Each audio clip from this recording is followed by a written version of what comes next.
Okay, so you've been out for a nice long ride, you've had a few hefty downhills and you smack your back wheel on a few things, so you're going to have potentially a loose spoke or a buckled wheel. It does happen quite a lot and always seem to be the person that's trimming my friend's wheels for them.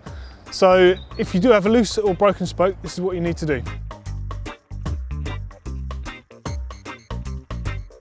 Okay, so you want to inspect the wheel completely, going through all of the spokes, both sides, checking around until you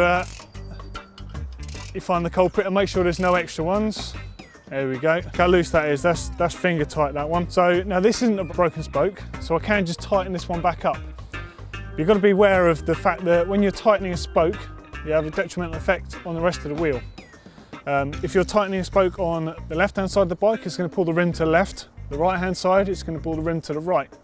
The golden rule is never do more than quarter of a turn at a time. I mean, obviously when it's this loose, you can nip it up tight and then start the quarter turn from there.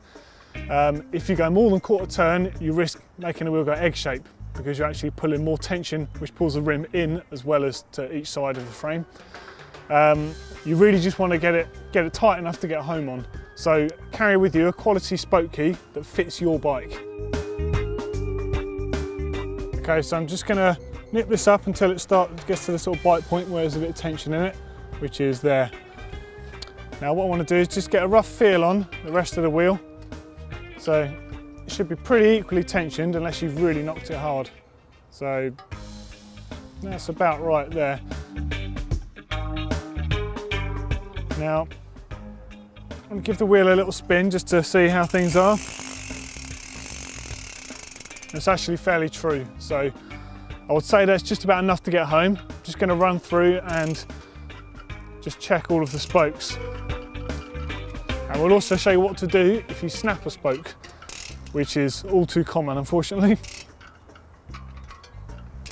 And by doing this on the spokes and doing this to the spoke that you've tightened, you help relieve the tension in it. And what that means is when you're doing up the nipple onto the spoke itself, the spoke can twist slightly. And if you don't relieve this tension, like untwisting the spoke, what will happen is the nipple will just undo itself again while you're riding. So it's important to do this.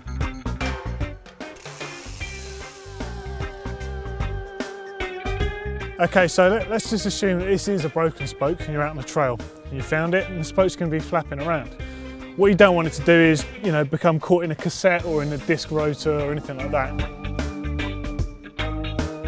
You've got a few options here. If you've got plenty of tools with you, the best option is just to remove the spoke completely. You can leave the nipple in, it will just rattle around slightly. But in this case, it's on the rotor side. So if you've got a T25 Torx drive with you, you can remove the rotor and then unthread the spoke from the hub. Keep the spoke, don't litter the trail, take it with you. What you're going to have to bear in mind is because that spoke is gone, a bit of tension from this side of the rim now is going to be gone. So you're going to have to compensate by loosening these ones slightly, tightening these ones slightly. Again, just do this with quarter turns. Don't go any more than that. Just work your way slowly. You just want to get straight enough to get yourself home. Just nurse the bike home and then get it seen to properly. Your other option, if you haven't got tools to do that, is to do your best and secure the spoke. Now, I always carry with me zip ties or some duct tape, electrical tape, something like that. So you want to just basically tie the tape on to another spoke. Okay, so don't forget, only go a quarter turn at a time. Tiny movements make a big difference with the rim. Relieve the tension in the spokes, once you've tightened it, to stop it coming undone again. And it's also helpful to make a mark on the rim of the one that you've actually been adjusting or the few you've been adjusting. So when you take it to a bike shop, they've got a place to start with. You could do this with a marker pen, you could wash this off later, or perhaps a bit of tape.